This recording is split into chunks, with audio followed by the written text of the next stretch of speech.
ఎందుకు లేచిపోతున్నావు అన్న? నేను చూసుకుంటా కదా. ఏందో ఏమో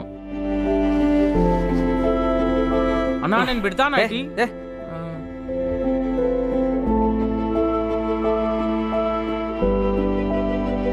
మనం ఈరోజు ఇట్లున్నామంటే దానికి కారణం అవే. మనకేమైనా కావాలంటే అడుగుతాం, కానీ అవి అడుగుతాయా? మనమే తెలుసుకొని వాటిని మంచిగా చూసుకోవాలి. మర్చిపోయినా అని సొల్లు చెప్పద్దురా. భార్గవి ఏమంటుంది?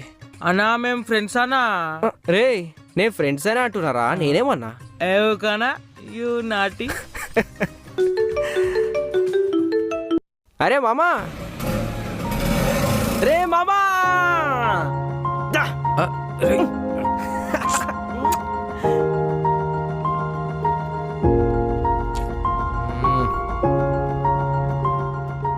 మామా ఇంటికి పోదాం. అవును, ఇంట్లో ఓకేనా?